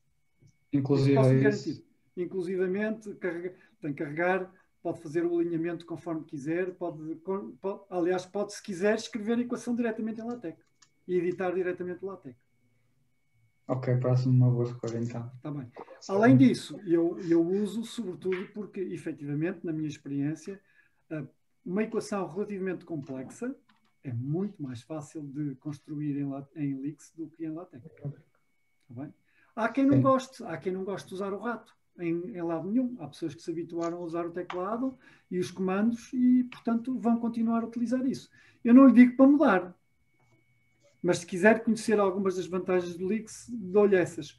A construção de tabelas, a edição de figuras, portanto, o facto de eu poder descarregar um PNG, descarregar um XFIG, descarregar um XMGrace diretamente no próprio Elixir.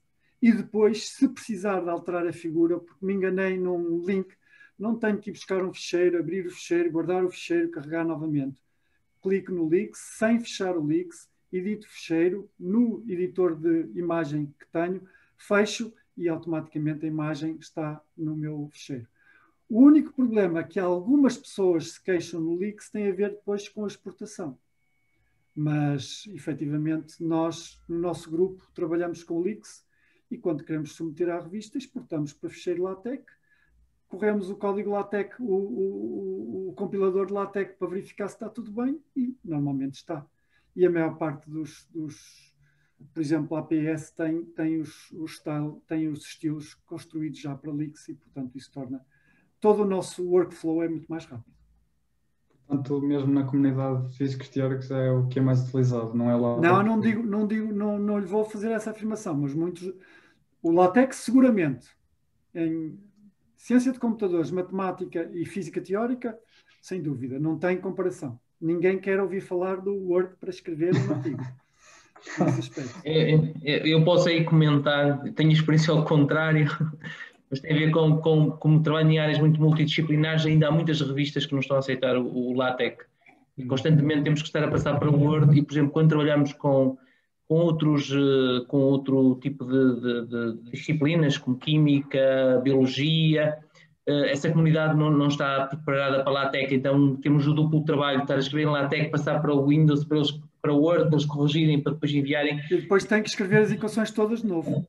Exatamente. É sempre esse... Eu, por exemplo, na tese de doutoramento aconteceu-me sistematicamente isso. Fiz a minha tese em LaTeX e depois, para os meus colaboradores de Saragossa, que eram de Espanha, tinha que passar sempre para o Word, a parte dos artigos científicos, tem sempre um duplo trabalho nessa parte. Claro que há soluções. Sim.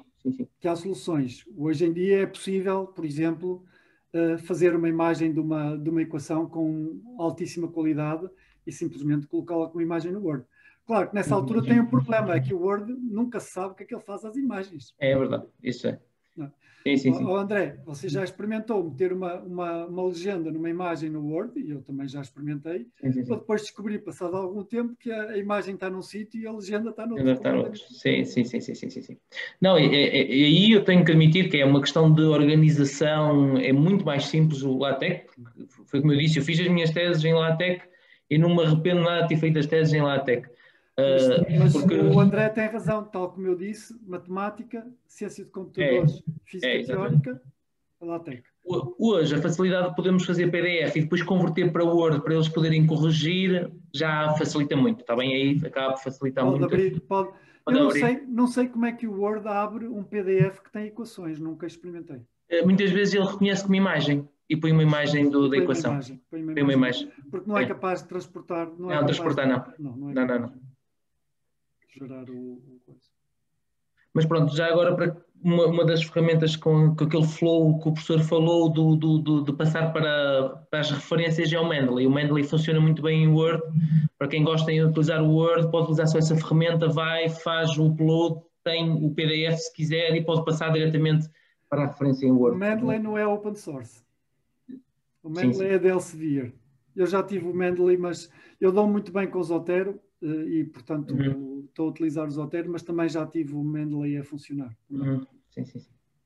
Mas nós, neste momento, no grupo, temos aquele Zotero que eu vos mostrei, tem uma versão online, e essa versão online, que eu posso sincronizar automaticamente com o meu computador, é uma versão que é partilhada por todos os membros do nosso grupo, e é onde nós colocamos os nossos artigos, as nossas notas, etc., e onde vamos buscar a bibliografia.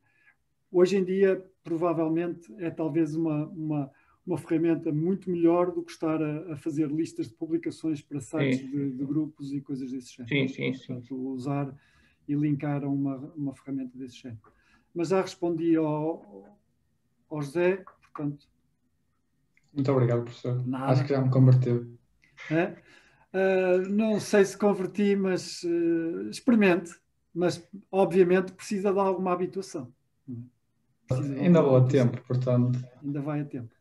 Mas no workflow, o Lix poupa-lhe muito trabalho. Agora, se você quiser ser um purista de LaTeX, tudo bem, faça LaTeX diretamente.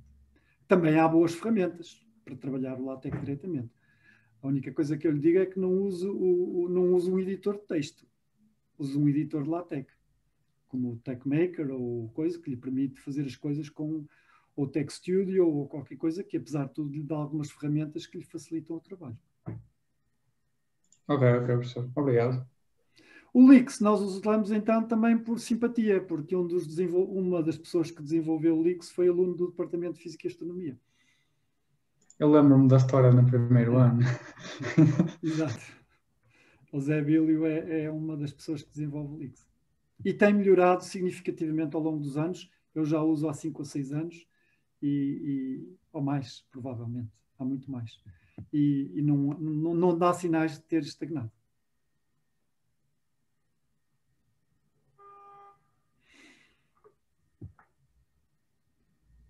Muito bem, há mais alguma questão?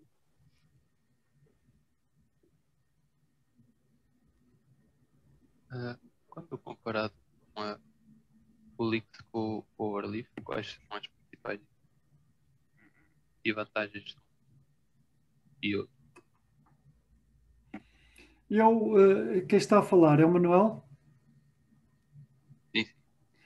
Eu não conheço, portanto, experimentem. Aliás, a recomendação é explorem todas as possibilidades. Um editor online provavelmente não seria a primeira escolha para eu fazer uma tese. Porque aí estou dependente da existência da ligação para poder trabalhar. Não é? Portanto, prefiro ter algo instalado no meu desktop. Mas não vou experimentem. Há outras ferramentas, umas de coisa, e portanto, aliás, eu não tentei vender o Lix. A única coisa que eu tentei mostrar é que existem ferramentas que podem facilitar muito o vosso trabalho e o vosso workflow. São estas ou outras, isso agora cabe a vocês descobrir. Mas vale a pena investirem para descobrir e a tentarem utilizar. Antes de começarem. Em particular no que diz respeito à gestão de bibliografias. Obrigado. O Rafael Almeida diz que não conseguiu compilar o template de dissertação no Lix. E eu tenho exemplos de teses de doutoramento escritas com layouts do Lix. Layouts explícitos para teses. Mas esses problemas podem existir sempre, obviamente.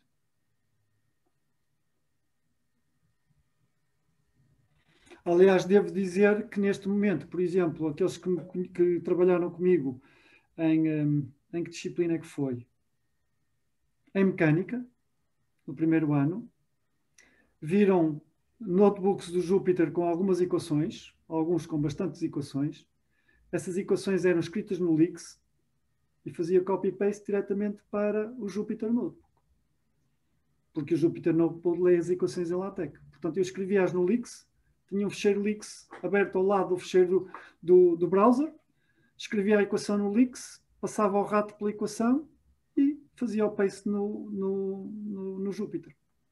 Portanto, José Rainha está a ver que eu, mesmo quando sou obrigado a escrever em LaTeX, porque o Jupyter não tem o editor de LaTeX, prefiro fazer no LIX, copiar o source code em LaTeX e fazer o paste no Jupyter. E era assim que eu escrevi muitos dos documentos que utilizei em física computacional e em mecânica.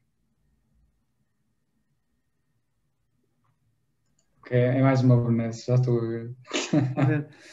Repare que, mas volto a dizer, explorem todas as ferramentas. O que tenho a certeza é que elas existem e vocês podem ter benefício de as conhecer e de as estudar, podem ter um benefício de passar algum tempo à procura delas, mesmo que o vosso supervisor vos insista, então o que é que vocês fizeram esta semana? E vocês digam que andam a estudar algumas das ferramentas que vão ser úteis para a escrita da vossa tese. Eu aqui penso, professor, que o comentário do Rafael tem a ver com a template que existe da faculdade. Ou seja, e aí é que é mais difícil, e estou aqui a ver até a Isabel comenta a dizer que, por exemplo, o Overleaf, que é uma plataforma de LaTeX, por exemplo, tem problemas a compilar a primeira página, porque eles têm que pôr lá uma imagenzinha no canto, etc. E aí sim, tem se vocês tiverem um template do LaTeX, há muitos templates do LaTeX que não são fáceis de importar para o LIX. Normalmente acontece. Normalmente eu consigo importar, pegando no fecheiro LaTeX, consigo importar para o LIX diretamente. Portanto, fazer a leitura do LIX. Se depois há algum erro ou outro, isso reconheço que às vezes acontece.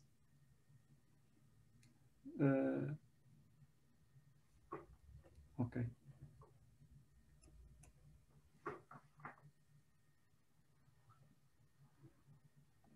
Mas a faculdade tem um template que, enfim, pode dar algum trabalho, mas é possível escrever. As nossas teses estão todas escritas em templates da faculdade, com as recomendações da faculdade, com a capa da faculdade, e todas as que eu conheço foram escritas em LaTeX. Normalmente em LIX, mas todas foram escritas em LaTeX. Se quiserem passar pelo Centro de Física, mostro-vos algumas delas e são bem bonitas, por acaso. Muito bem escritas. Muito bem apresentadas, digo. Não é muito bem escritas, muito bem apresentadas. Também bem escritas algumas delas. Ok. Mais alguma questão?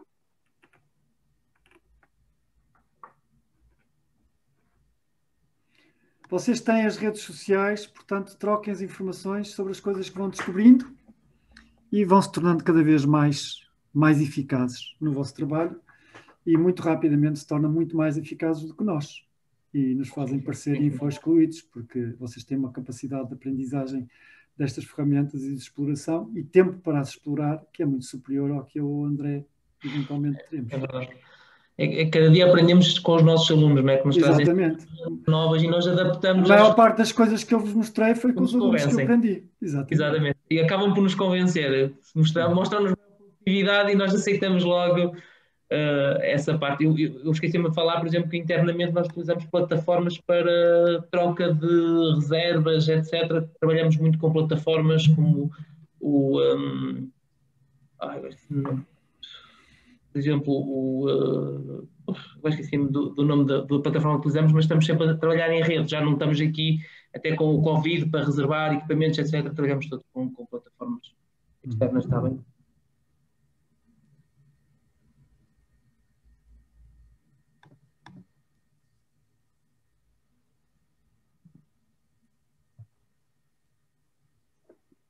Bem, se não houverem mais questões, creio que podemos terminar a sessão, a não ser que os professores tenham mais alguma coisa para dizer.